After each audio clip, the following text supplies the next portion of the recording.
So, hello everyone, and welcome again to another episode of Fugitive Chefs podcast. This is a show about chefs and food people who have stepped away from traditional kitchens to create something more free, more personal, and at many times more meaningful.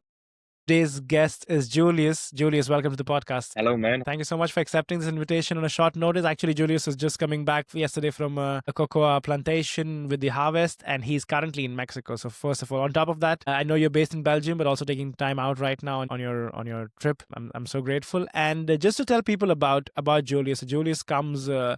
I think you come from a family which is about pastry and chocolates. Yeah, I mean, Julius is the son of Dominic Persoone, who's Belgium's one of the most celebrated chocolatiers. And it's also very interesting for me. I want to speak a little about how is it for you to grow up in that kind of family and to now forge your own career and make your own place in the chocolate world. And also a little about what does it mean for you when we talk about chefs, like how close is the culinary and chocolate world to each other? Because a lot of times when you speak about chefs, the first image coming in your mind is a very people working in restaurants or a savory kind of a chef.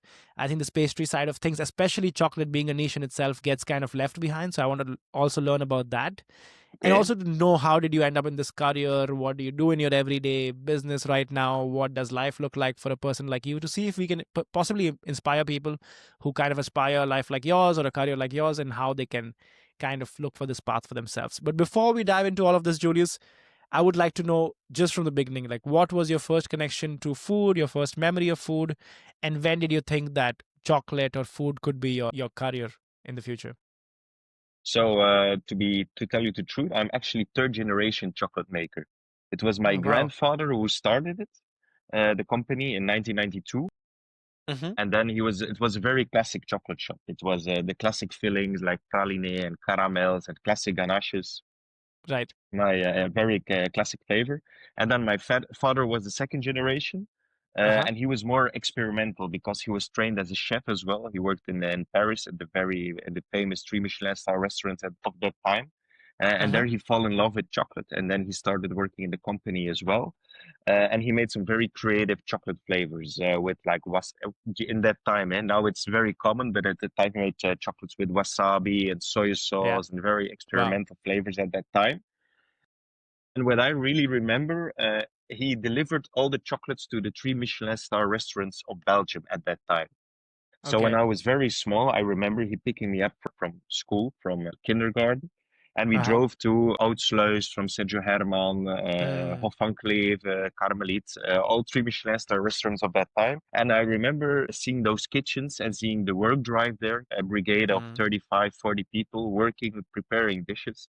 And it had something very magical for me. uh-huh. So from that moment on, I knew I wanted to become a chef later on in life.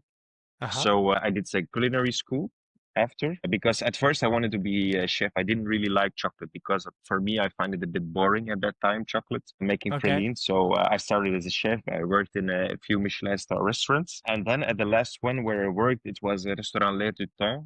It's like Mm-hmm. a Korean two Michelin star restaurant. And I Okay. ended up in a pastry section. And working there with all the different ingredients really opened my mind. And I said, okay, this is the career I wanted to become. I want to become pastry chef, chocolates. So afterwards, I studied chocolate and pastry in the United States, in Las Vegas.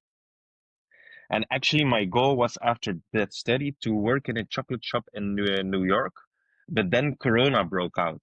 So it was quite difficult. So Yeah. I came back to the chocolate company of my mother and father, Uh-huh. and I worked there in production. But to tell you the truth, it's actually went very wrong. My father had 30 people working in his kitchen at that time. And Right. in 1 month, they all said they want to quit. They didn't like Wow. it. They didn't want to work with me because I was the son and I had a different Yeah. vision. We're used to make those recipes already 20 years, so we don't want to Uh-huh. change the way of working. But yeah, I saw new techniques. I saw how a kitchen worked, how you make a good like a way of working, but Uh-huh. they didn't understand. And they all Mm. left. So I was alone. And my father said, you know, man, congratulations. You fucked it up. Now it's your job. You can be the chef right now. It's your Yeah. responsibility. Fix But it. Yeah. luckily, I had a lot of friends working in restaurant kitchens. Okay. And I called a lot of my friends and they said, yeah, I know you like some pastry. Huh? You want to work in our company. You want to make chocolates. And to my surprise, a lot of people really liked it. They Okay. went, they did some tests. They say, I really want to do chocolate because the advantage is people were used with Corona to be in the evenings at home Right. in Belgium kitchens. Uh-huh. And so people really like the family life situation. So what we do, a chocolate line, at 5 you're finished working. So you have your whole night that you Right. can spend with your girlfriend, your kids, whatever. So I think that was a huge step that people from the kitchen area really wanted to work at our place because we'll do the same creative things. We see also a chocolate, we don't see it as a praline. We see it Mm-hmm. really as a dish with multiple layer, multiple dimension. We see the chocolate as the plate, and then all the rest we see it as the things that we plate on the plate. Mm-hmm. So that's how we really see chocolate, and it was a big surprise because we really changed a lot. All the recipes, we changed it, the way of working, Yeah. the atmosphere in the kitchen. We also worked more on deeper connection with our plantation team. So it's the guys Uh-huh. that work on our plantation because we really play a lot more with fermentation part of the cocoa beans to create really Mm-hmm. new specific flavor profiles. And it was a big surprise. I think it was the year 2023, if I'm not Mm-hmm. mistaken, that we were selected by Gomeo as best chocolate shop of Belgium. And Oh that wow. was the first time that my father said, "Okay, congratulations, you saved the ship." Yeah. Oh, but Wow. And it's very cool. It's very crazy because I'm very visually person. So for me, a chocolate also has to look very good.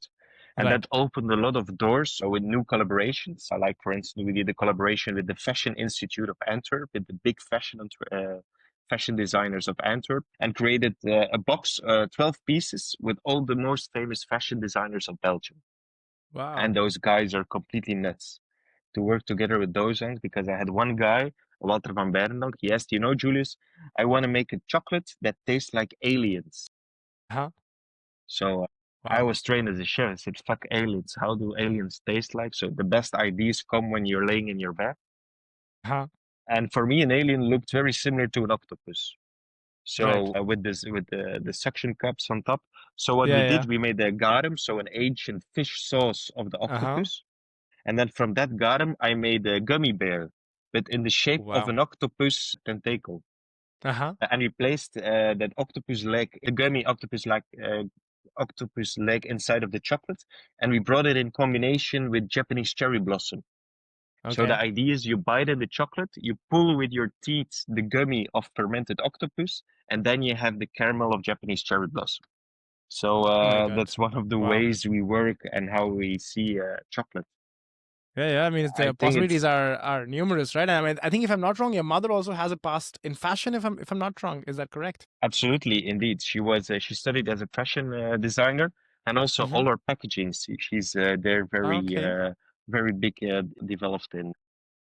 Yeah, yeah. No, there's so much coming out of this. I mean, I have so many thoughts. Honestly, I feel a lot of your career has been very rebellious, if I'm not wrong, and I'm very curious on like after having not just one, like two generations behind you who've done chocolates, why Savory World? Because uh, like for example, if I can talk about myself, I actually got into cooking cause of liking pastry and baking and things like that. Yeah, But what annoyed me was that you have to calculate a lot and you cannot see the result till the end of it. So it's not like cooking where you can throw stuff in the pot and it'll work. So for you, why was it that you were more interested into chef savory food kind because I of in like the more beginning? savory foods. Yeah, But to then I eat. saw the Uh-huh. possibility to eat, and then I saw the possibilities what you can do, even Right. if you with the savory food inside the chocolates. Uh-huh. Like for instance, I had to do a chocolate for a fashion brand, Delvaux. It's like a very Mm-hmm. famous handbag brand, and it was for Paris Fashion Week, and we had to do a collaboration based on the new handbags. Mm-hmm. And one of their handbags was based of grass. Okay. So I thought, okay, we're gonna make a chocolate bonbon with freshly cut grass. So what we did, we juiced grass, and then I have an ultrasonic machine in Mm-hmm. our factory. So we Yeah. break the water molecules of the grass to create a very intense grass flavor, Mm-hmm. and then we brought it in combination with lacto-fermented Granny Schmidt apple and celery. And it was such an amazing chocolate. It really brought me back to when I was a child playing soccer in the garden of my parents, Mm-hmm. and the flavor is so intense. So I think you have still a lot of techniques to be discovered in the world of chocolate. Yeah, yeah.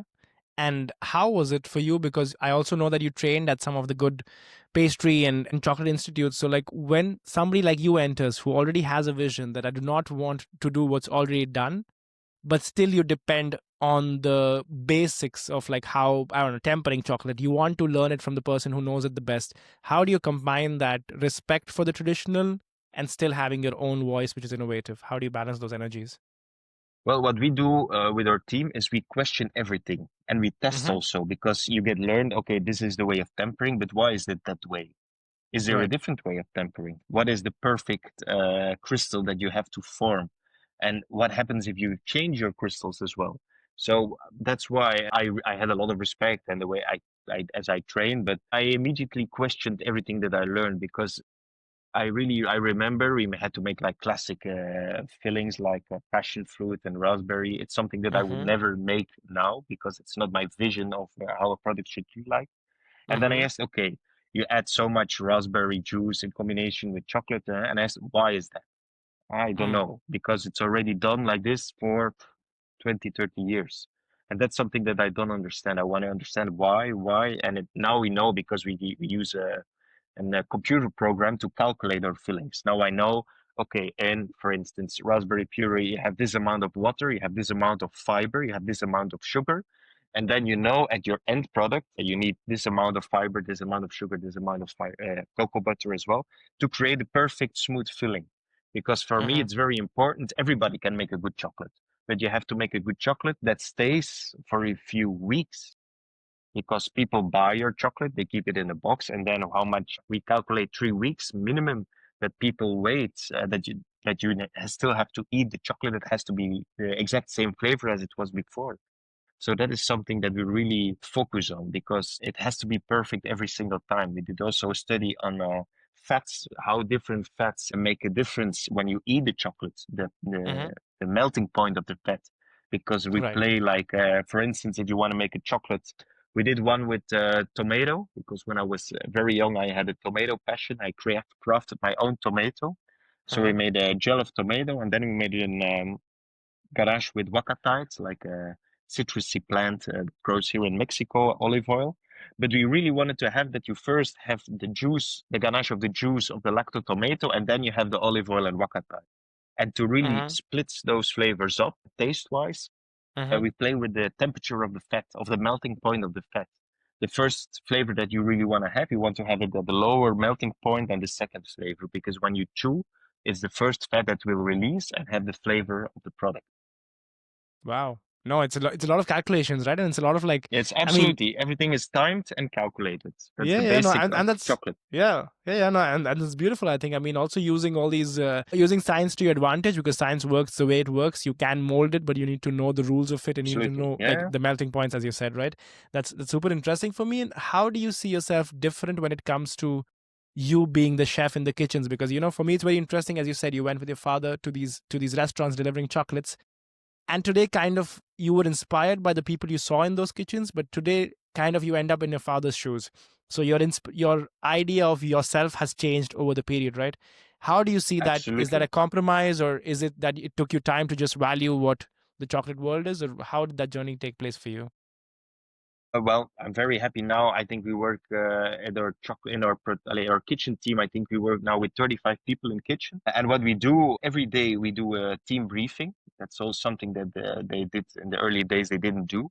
And we Okay. really discuss recipes. Like, for instance, I ask Noah, okay, today you had to make this recipe. Do you have Mm-hmm. points that we can increase or make the recipe better? Mm-hmm. What was for you that went wrong? And then we make like an open discussion, 15 minutes, different recipes that people are working on to increase those, make those better flavor wise, texture wise, also the way of working. And then we also do an analyze at the end of the week of all the products that are being done.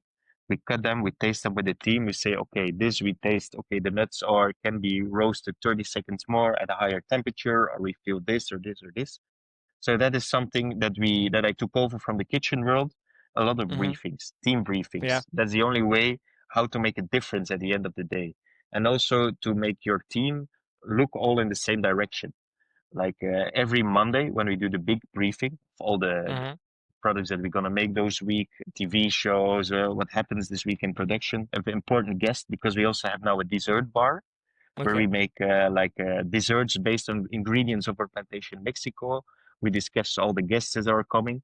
And that's really something very important to really let people feel that they're important, that every person in your team is a very important one to create a final product that is exceptional. So I think those are very important things to really keep your team motivated. And every time I say to them, okay, we want to go and try to be the best version of ourselves that we can be. And that really helps. And how do you see, for example, like when you had these questions of your career, like switching back to chocolates from the Yeah. savory world, how was there any other careers that came into your mind? Like at any point did you think, I don't want to work in food, I want to work some other thing out? I'm just curious if that was ever a thought. Actually, it was not. I always Uh-huh. wanted to do something with food. First was a chef, then afterwards was pastry chef, then chocolate. But when I was very small, Mm-hmm. my father asked me and my mother, "What do you want for your birthday?" And a normal kid asks, I want to have a new game for my PlayStation or whatever. Uh-huh. I never asked those things. I always asked, you know what? I want to go eat at that restaurant Okay. or that restaurant or that restaurant. And then when you're very young, you learn, your flavor buds develop very fast. And I still remember some of the dishes that I eat when I was 11 years old, like at the Fat Duck or at Albert Adria. Flavors that really come back and that I still can notice back when we create a recipe. I can taste, say, fuck, it reminds me of a dish that I ate once at that restaurant when I was a Mm-hmm. kid. And I feel now when I'm getting older, I lose a bit those memories. Not from when I was a kid, but when I now go to like a fancy restaurant, I taste some very nice dishes. It's more difficult to remember them. But when you're a kid, it really stays in memory for life. No, definitely. I think those formative years are what kind of form the opinion of like where you see yourself, what kind of inspirations do you have. And I Absolutely. think with your career, for sure, there have been curves to itself, but as you see, it's like more connected to food. I think also like with your chocolate business, I think you reach much more people. You have your own personal voice than you would have in a restaurant, because restaurants, again, you have the head chef who has a voice, and then the rest of them are kind of replicating things to be able to kind of have that philosophy. But I think chocolate itself, people see it very limiting, but it's very beautiful how you've explained these examples. I think there is so many Absolutely. Like tangents over there I on want how to you give have these one more voice. example as well. Yeah, yeah. One of the collections also for the designers, different designer used Mm-hmm. designs of Bambi. You know Bambi, the Disney Yeah, yeah. movie? Yeah, yeah, of course. So Oh, I wow. checked with my team and said, okay, we had to make a chocolate with the inspiration and the design of Bambi. So Uh-huh. what we did, we made for me Bambi reminded me of deer, what we Mm. usually eat. So we Mm-hmm. made dried deer meat, very thin, Mm-hmm. and then we dried it and made it very crunchy. And I made a praline of deer meat in combination with the gel of blackberry. Mm-hmm. So when you eat the chocolate, you have blackberry and deer, but really the flavor of roasted deer. And Wow. what we use also was a powder that we made of beurre noisette. It's so amazing. It's very so flavorful. So can you imagine eating a Yeah, chocolate, yeah. blackberry, deer, and beurre noisette? So that's how we see the chocolate, and that's how also. I don't know if you saw the video of our production, Huh? how the drive is in our kitchen. It's really similar to a kitchen of a restaurant. Yeah. Yeah, yeah. No, that was I was very curious about. When I was looking at it, I was like, this looks like it's been designed with somebody who has had a restaurant kitchen behind their head. And I think that's also like, I think when that's your comfort space, you get used to kind of using that as your palette to transform. But I mean, I cannot not ask you the question, especially when you're in Mexico right now, on what is your view about the current chocolate world. So beyond your business, how do you see chocolate as a business, on how it is not only because your creations for sure are for a limited market, for a limited amount of people, but then again, the chocolate has its own very big FMCG consumer side to Yeah. it. How do you see chocolate right now where we stand in 2025? Well, I think what you will see now in the future, it's my vision, is when Mm-hmm. you go to the supermarket and you see like the cookies with the chocolate layer on top of them. I think Mm-hmm. those will be changed. I think you will see chocolate flavor instead of real chocolate in the future Mm-hmm. because the price of cacao is so high. And Mm-hmm. I think it's a pity.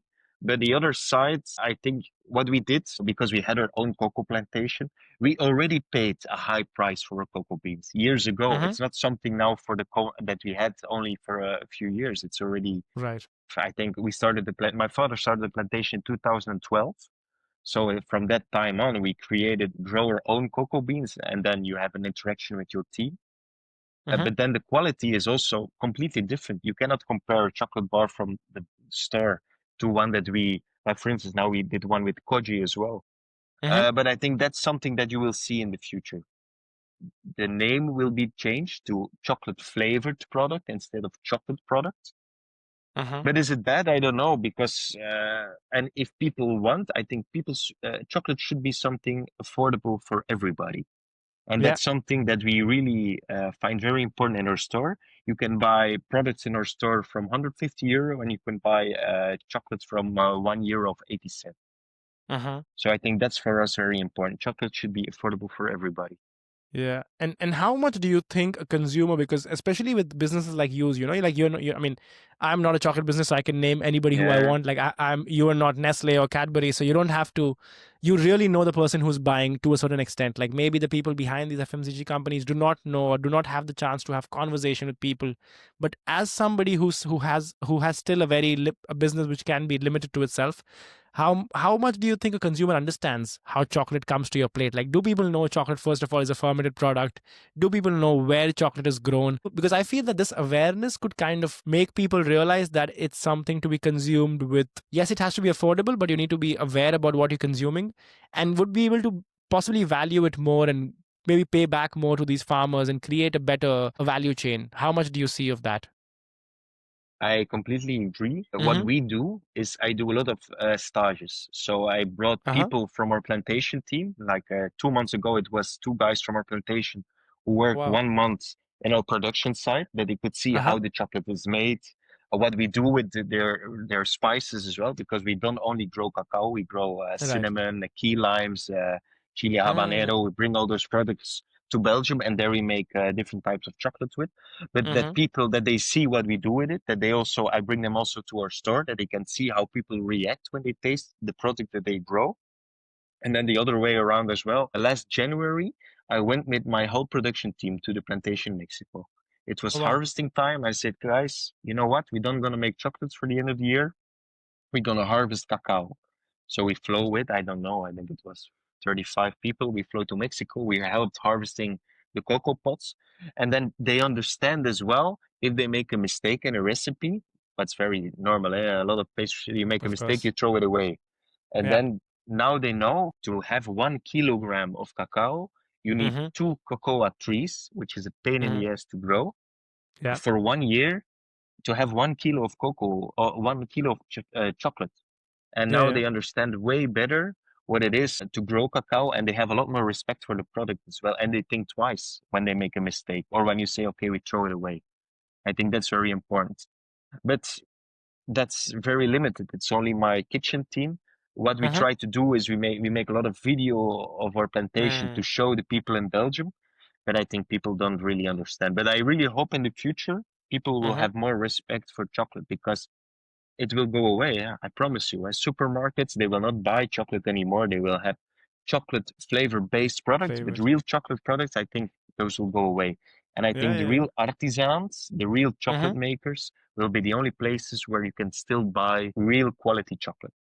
Mm-hmm. No, that's crazy. I mean, and what does that mean for a country like Belgium? Like, do you see that? Because I mean, I've been to Belgium once, like 2 years ago, but I have no idea on how Belgium context, because chocolate is such an important part of society. You have so many artisan chocolate brands. Even like in San Sebastian, we have shops from Belgium who have like Yeah. the bigger brands have their shops over here. How does that play out? Like, is the Belgian culture more aware about it? Is the government doing initiatives to help this out? What is the scene around chocolate? But what you see now is most of our colleagues who are also in chocolate, they don't have their own cocoa plantation.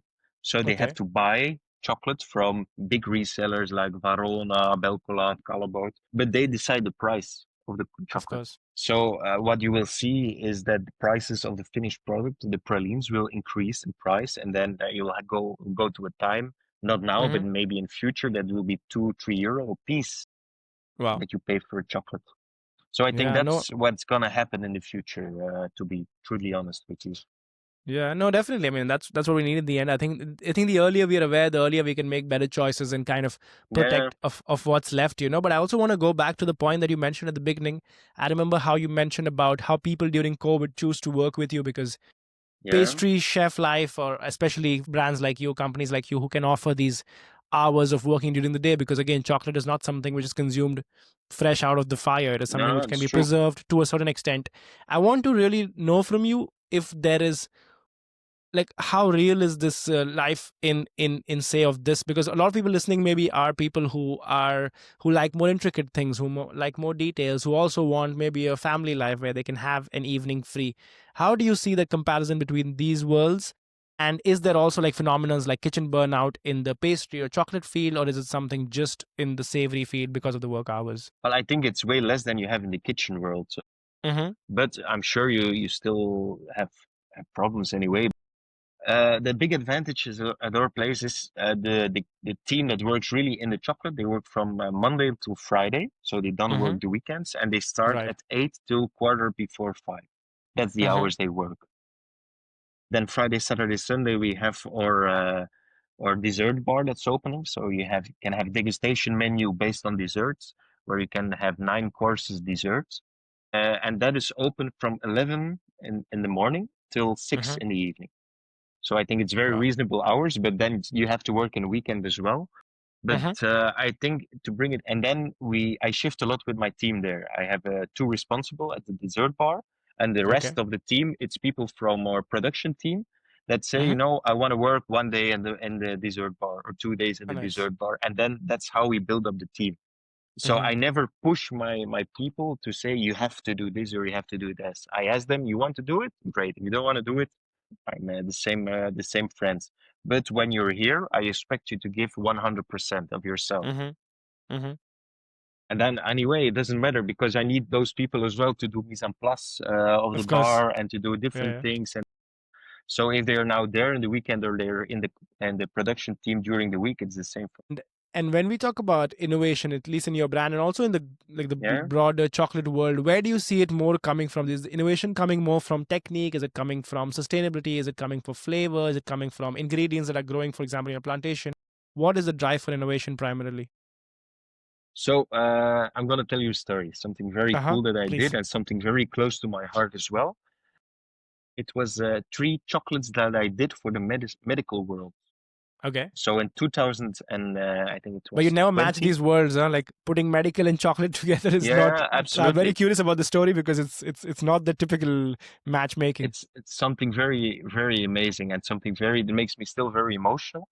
Uh I huh. did a collaboration for Food Vision. It was like Okay. it was the symposium of foods from Food Fairy. Maybe you know Mm-hmm. it. It's like Yeah. Yeah. websites to create different flavors. Mm-hmm. And they brought two persons from different types of industry together. So they placed Okay. me together with Professor Thomas Moore. It's a Mm-hmm. doctor who's specialized in throat cancer patients. Okay. And then I had a lot of discussions with him. What can we do? Bring chocolate and the throat cancer specialist together. And then Mm-hmm. we discussed maybe we should make a chocolate especially for throat cancer patients. Mm-hmm. And then asked as well, what's the reason that they don't taste as good as they did before? And then we found out that when a patient has chemotherapy, you Mm-hmm. lose the ability to produce saliva, and due to the ability to lose saliva, you lose the ability to taste certain flavors. But we didn't know what type of flavors. So what we did, we went to throat cancer patients, and then before chemotherapy, we give them a lot of different ingredients like strawberry, mint, chili, chocolate, banana, passion fruit, whatever, a lot of ingredients. Mm-hmm. After chemotherapy, we blindfolded them and we let them taste the same ingredients, strawberry, mint, chili. And then we found out that strawberry and mint are the two Mm-hmm. flavors hardest to identify after chemotherapy, especially for throat cancer patients. So that was something very interesting for us to start up. So we know, okay, Yeah. when we want to gonna make a chocolate for throat cancer patients, it has to contain strawberry and mint. Was the first thing that we knew. What Mm-hmm. we did then is we searched why they didn't taste as good, and we found out it was due to the loss of ability to produce saliva. So we Mm-hmm. went into the lab and we created artificial saliva. Okay. And artificial saliva is a combination of different enzymes, salts, and water. Mm-hmm. And the first test that we did was very difficult because how should you make a perfect saliva? And I was trained as a chef, so I know, okay, we're gonna use kappa and agar and Mm-hmm. xanthana and how to, because it had to have a certain amount of salt. Texture. Yeah. And then The second test and it was a complete flop because Uh-huh. it looked more like when you were sick and you had like Like a mucus kind a of phlegm, you know, phlegm. Yeah, phlegm. yeah, yeah, yeah, yeah. That was the first look of the Uh, gel because the okay. enzymes had a special reaction to it. Then the second test, what I did, I used the same enzymes, the salts, and I went at body temperature, 37 degrees to make the gel. And then you had a very perfect saliva texture. Mm-hmm. Wow. Then we already had the first two layers. So we had a layer of artificial saliva, we have a layer of strawberry and mint. And then Uh-huh. what we then also found out from the chemotherapy patients is that when you have naturally acids, it helps the patient to increase the ability to make saliva. So for the chocolate, we chose a bean to bar chocolate from our plantation in Mexico. But what we did, we added yeast of sourdough bread after the last fermentation. So Mm. classically, chocolate has two types of fermentation, first an alcoholic, then a lactic, and then usually it stops. But then we added the yeast of the sourdough bread to create a very acidic chocolate as the shell. So first we had the Mm. shell, acidic sourdough chocolate, a layer strawberry and mint, and a layer of artificial saliva. We gave that to the patients, and the reaction was amazing then. People started to cry that they could taste Wow. again the flavor that they couldn't taste before. It's really something amazing. And then the problem is the shelf life of the product is very short because the Mm-hmm. enzymes of the saliva, it eats the chocolate. Ah, of course. So Yeah. we have a shelf life of, I think, if 2 days, 3 days. So it Mm-hmm. was very to show the rest of the world what you can do with chocolate and how two crazy people, how you can make something very cool. But really to see the reaction of the people, it's really amazing. Yeah. No, It's it's really the beautiful. I mean, I reason why think. we do it. Yeah, yeah. No, I think it's amazing. I mean, and that's the whole point. I mean, even if you say it's perishable, it's not scalable. I think it's still it is a breakthrough. I think to be able to mimic this for somebody who's lost the sense of tasting something so Yes, precious. I think it's again one more proof of how much can you, once you dedicate to one kind of one art or one subject, how much can you push the boundaries of defining how absolutely. groundbreaking that can be. And that's super interesting for me. And I have another question for you, Julius. It is how much of like the brand or the company that your father and your grandfather built, how much of it do you take forward, and how much of you do you think you have kind of reformulated in your own ways? Like, what do you take back from the company that existed, and what have you added to the current form of business? So I think it's around 90% of new products that we do. Okay. I have Uh-huh. 10% of classics of my grandfather and my father that I said out of respect of them, I'm Mm-hmm. never going to change Yeah. because I think it's some heritage that you need to keep. And then Mm-hmm. 90% of the new flavors, we're very difficult about because every year I have a big briefing with my whole team. We taste all the products Mm-hmm. and then we say, okay, this product was very nice, but now it's not anymore the vision that we want to bring. Mm. So we change. So I think 90% of the products we change every time. Every year it change, every 2 years it change until we're bored of it and then we go for something new. Yeah, I But I mean wanted to that. just tell you one more thing. Yeah, yeah. This year at Tomorrowland, I released a Uh-huh. new medical product, a new medical Okay. chocolate. And it was a chocolate for AZ Groening. It's a very big hospital in Belgium. And we Uh-huh. created a chocolate for people who in search of throat cancer. Okay. So because now when the doctors say you have pain in your throat and you have to do a test, what you have to Yeah. do now is you have to go to the doctor and then he lets you taste a sandwich or with contrast liquid. Contrast Uh-huh. liquid, it's a liquid that glows when you take an Okay. X-ray. Yeah. Yeah. But the Yeah. problem is the flavor of that liquid, it's very bad.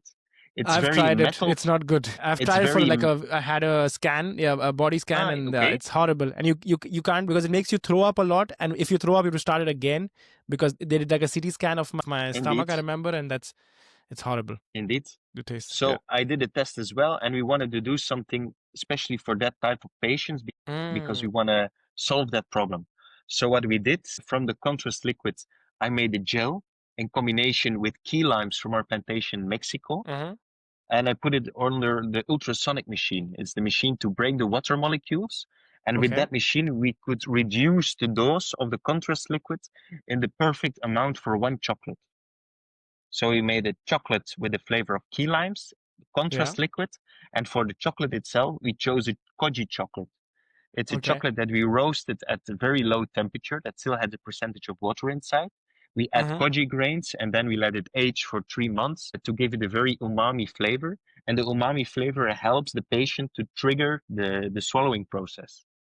So it's very cool now. The 50 patients last week were Mm-hmm. tested not anymore with a sandwich with the contrast liquid, but with the real chocolate that they had to bite in. They had the flavor of citrusy key lime. The doctors Mm-hmm. say now it's the moment to swallow. They swallow, and then you can take an X-ray throat of the throat of the patient, and it Uh-huh. helps the research for throat cancer. So I think if you can play a lot with chocolate and it makes people really think about the Yeah. way of food can help us all, I think it's the Mm-hmm. nicest thing you have. But I just wanted to Yeah, tell you no. that story. Sorry. No, no, thank you so much for sharing it. I think it's like it's again, I think as you said it many times in the podcast that chocolate again is not just it's not just something you consume, but it's a lot of emotions as well. For many people it's a sign of celebration. For many people it's one of the few celebration things they've had. And as you said, it has to be affordable for people.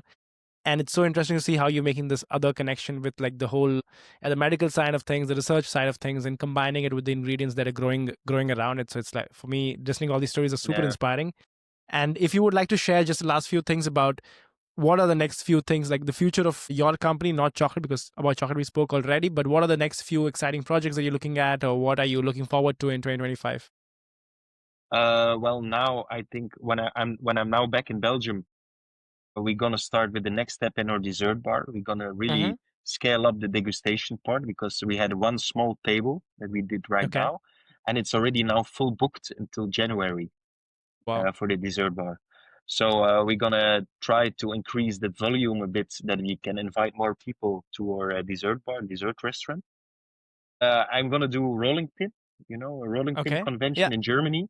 Uh-huh. Of In course. Düsseldorf, I'm gonna do the explanation on the main stage. What we Mm-hmm. do now with chocolate, the newest techniques of chocolate. Mm-hmm. I'm gonna do some four hands also there with a German Mm-hmm. chef. Very cool. And then traveling a lot for work, connecting with different people from the industry. Normally I go in January to Gagan. In February we go to Japan. In Milan we go this year to Best Chef Award. So it's very cool to go and connect with different people from the industry. And when you think and you can speak with people from different parts of the food industry, it brings a lot of inspiration. I think that is Mm-hmm. the most important thing.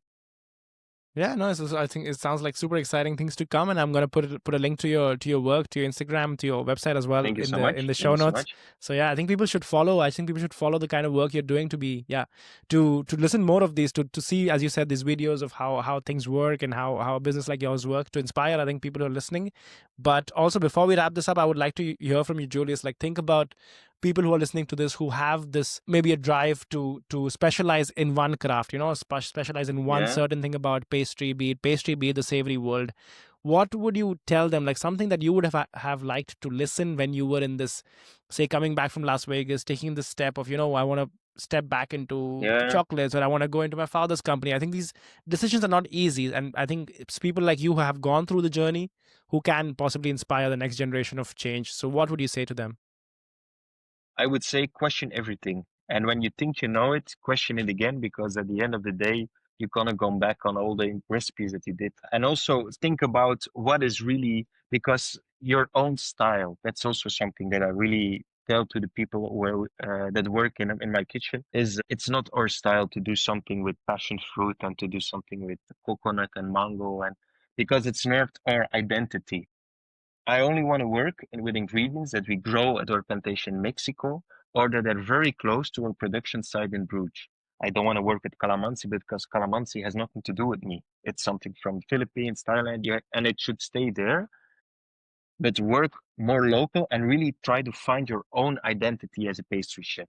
Like for instance, one of the first dish you get in our dessert bar is the cocoa husk miso ice cream. We roast our cocoa beans and then the shell of the cocoa beans get taken off and then you still have the cocoa nib. Usually the shell gets thrown away, but what we do with the shell, we make a miso in combination Okay. with an ancient type of corn that we grow in our plantation in Mexico. From that miso, we make an ice cream and we bring it in combination with an oil of verbena and snow of key limes. So we use the zest of the key limes in our production, the juice, and then the leftovers, the pulp of the key lime. We make a kosho with it, and from Uh-huh. that kosho we make a snow. So with all Wow. products that are thrown away, we make the first dish that you get when you get into our dessert bar. So Right. that's really, I think, how people should look. Question ingredients that you throw away, that you think now is the end of that process, because you can make some really amazing dishes, and it's one of my favorite dishes as well. And No, it's been a lovely conversation. I mean, I say lovely, but at the same time, it's been a very difficult conversation. I hope not for the people listening, because all the dishes you explained, I feel like you've made me picture them, but not let me taste them to the screen. And I really hope to see you hopefully over here or in Belgium to come try all of these things. absolutely, And you're always welcome. really looking forward to follow all the work that comes out of this. And thank you so much once again for taking time out. And I wish you all the very best for the rest of it. It was a pleasure. Thank you for having me. Thank you. Thank you so much.